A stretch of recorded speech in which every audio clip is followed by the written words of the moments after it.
Good morning সকলকে। সিমলা কি যে ভালো লাগছে বাইরেটা দেখতে। যাই হোক, আজকে আমাদের সিমলার হোটেল রাজদূতকে বিদায় জানিয়ে কাসলের পথে রওনা দেওয়ার পালা। তো তাই আজ একটু তাড়াতাড়ি উঠতে হয়েছে। ড্রাইভার অবশ্য বলেছিল যে 9টা 9:30টায় বেরোতে। আমরা চাইছি কাসল একটু তাড়াতাড়ি পৌঁছাবো, তাই চেষ্টা করবো 8টা 8:30টার মধ্যে বেরোবো। দেখা যাক, ভিউটা দেখাই তোমাদের।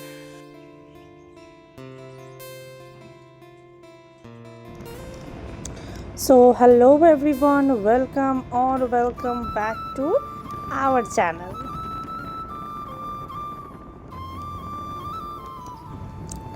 So আমাদের চ্যানেলে চলছে এখন সিমলা কাসল মানালি সিরিজ, যার আজকে পার্ট 4।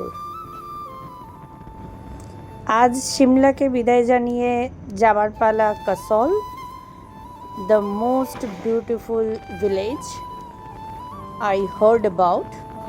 So চলো যাওয়া যাক আর গিয়ে দেখা যাক যে যেরকম শুনেছিলাম ঠিক সেরকমই, নাকি তার থেকেও বেশি কিছু, নাকি তার থেকে কিছু কম।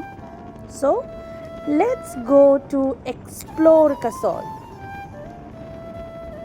আমরা রাস্তায় কিছুটা এসে চা খেতে দাঁড়িয়েছি। পাহাড়ের এটাই হচ্ছে একটা মানে খাসিয়ত যে যেদিকেই থাকাও সেদিকেই ফ্রেম, যেদিকে তাকাবে সেদিকেই ফ্রেম। এই যে আমাদের গাড়ি, বিট্টু ভাইয়া, বিট্টুজি আমাদের ড্রাইভার, খুব খুব ভালো, সুন্দর গাড়িও চালায়, ব্যবহারও খুব সুন্দর। চলো চায়ে কনসেন্ট্রেট করা যাক। ওকে, সো এই সুন্দর সিনারির সাথে সাথে আমি বলে রাখতে চাই যে আমরা এই পুরো ট্রিপটা করেছিলাম ট্যুর পিকার্সের সাথে। বিশ্বজিৎ দা, যার ওনার, বিশ্বজিৎ দার সাথে কথা বলে আমরা এই পুরো ট্যুরটা অ্যারেঞ্জ করিয়েছিলাম। ট্যুর পিকার্সের বিভিন্ন প্যাকেজ আছে, like deluxe package, standard package, with food, without food. স্ক্রিনে যে নাম্বারটা যাচ্ছে সেই নাম্বারে হোয়াটসঅ্যাপ করে আমি যোগাযোগ করেছিলাম। তো তোমরাও একই রকমভাবে ওদের সাথে যোগাযোগ করে তোমাদের সুবিধা অনুযায়ী প্যাকেজ অ্যারেঞ্জ করিয়ে নিতে পারো, because it's all customised.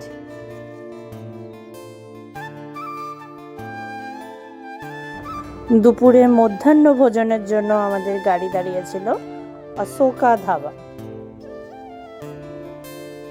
Beautiful ambience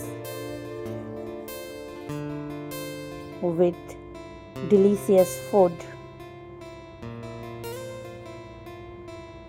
খাবারগুলো সত্যি খুব টেস্টি, খুব ভালো ছিল, বাট একটু ওভার প্রাইসড আমাদের লেগেছে। বাট আই গেস বাইরে গেলে এটুকুনি তো এক্সট্রা হবেই, so it's okay I guess.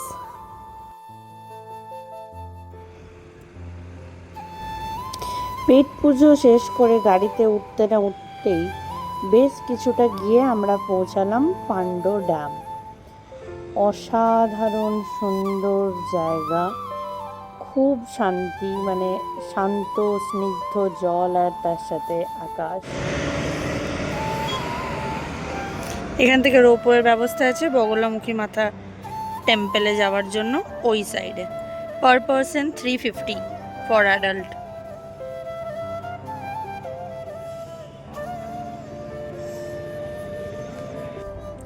সেদিন পথে আমরা পাহাড়ের বিভিন্ন রূপ দেখেছিলাম। কখনো পাহাড় সবুজে মোড়া, কোথাও কোথাও ধূসর রুক্ষ, আর কোথাও কোথাও তো বরফের চাদরে মোড়া। অসাধারণ এক্সপিরিয়েন্স। ফ্রেমটা কি অসাধারণ না? যদিও ক্যামেরার জন্য ভিডিওটা স্টেবল করতে পারিনি, but I tried my best.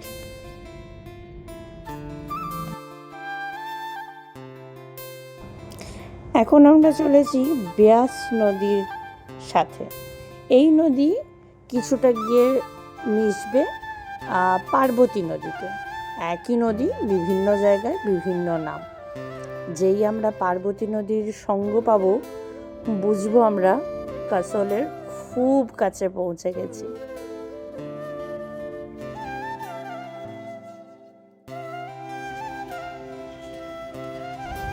Yes, finally we reached Kasol. So হাতে অনেকটা সময় ছিল, সময়ের বেশ খানিকক্ষণ আগেই আমরা কাসল পৌঁছেছিলাম। তাই হোটেল চেক ইন করার আগে আমরা ভাবলাম কেননা প্রথমে মহাদেবের দর্শন করে আসা যায়, আর সাথে গুরুদ্বারা। ऑब्वियसली हॉट स्प्रिंग कैसे भूल सकते हैं।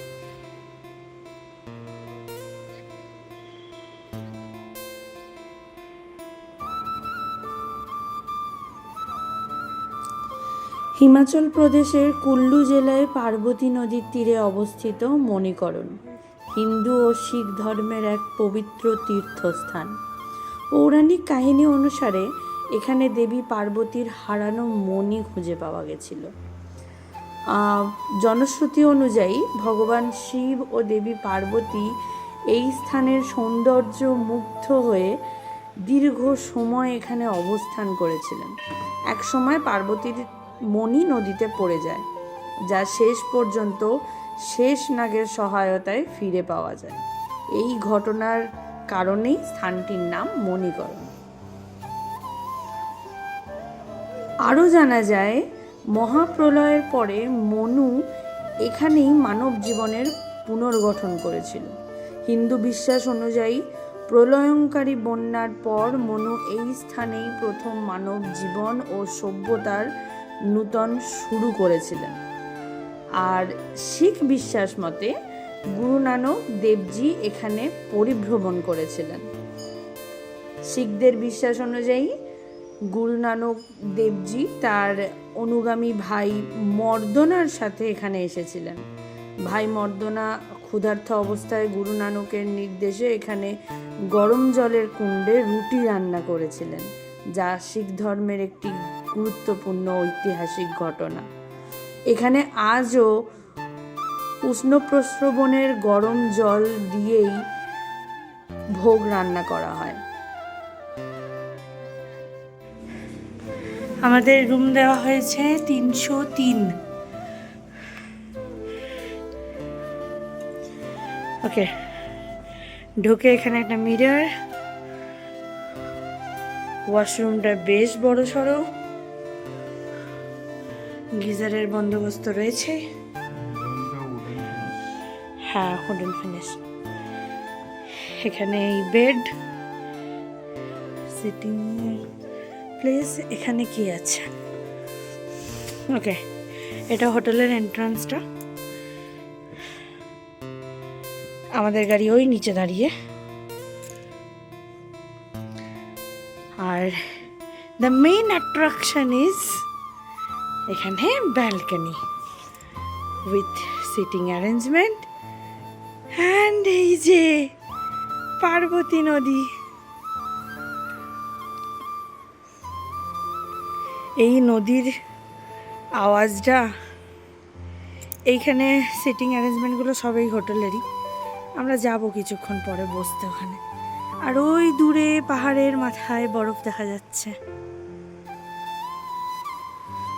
ওয়াও!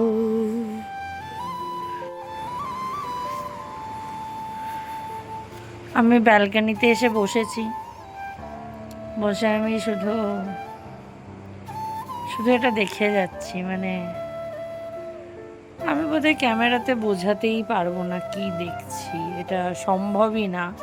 মানে আমার ফোনে তো নয়ই, আমার মনে হয় না কোনো ক্যামেরাই এই দৃশ্যের জাস্টিফাই করতে পারবে। অসাধারণ, অপূর্ব। আমি মন্ত্রমুগ্ধ হয়ে শুধু চেয়ে আছি।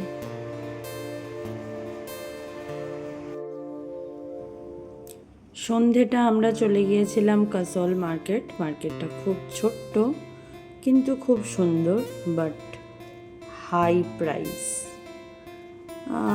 যাই হোক, বেশ কিছুটা সময় মার্কেটে এদিক ওদিক ঘোরাঘুরি করলাম। পাহাড়ো বালি মোমো কেমন? Good morning to all from castle. সকাল সকাল কেন মন ভরবে না?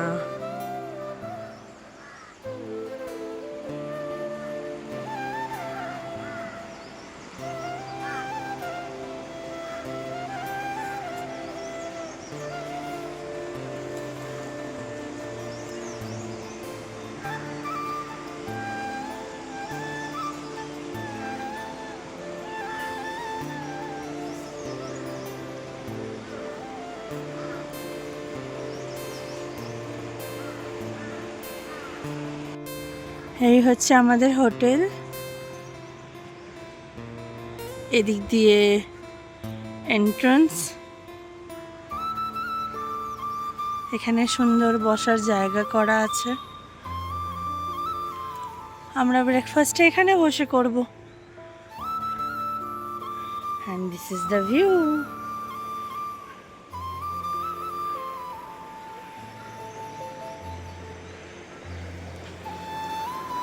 অসাধারণ।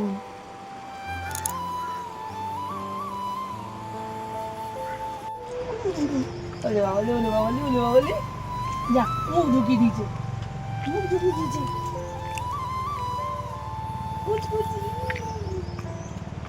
দেখা যাচ্ছে কে? দেখা যাচ্ছে। Thank you. দেখা যাচ্ছে কে? দাও আমি ওকে দেখাই। কই কই মুখটা দেখা, একটু একটু মুখটা দেখা এদিকে। ইজি রং খেলেছে ওর সাথে, কুলু কুলু পুরো। ও খেতে ইন্টারেস্টেড নয়, ও আদর খেতে ইন্টারেস্টেড। ওকে লুচি দিলাম, ও খাইনি। ধরো, লুচি খাই না এটা।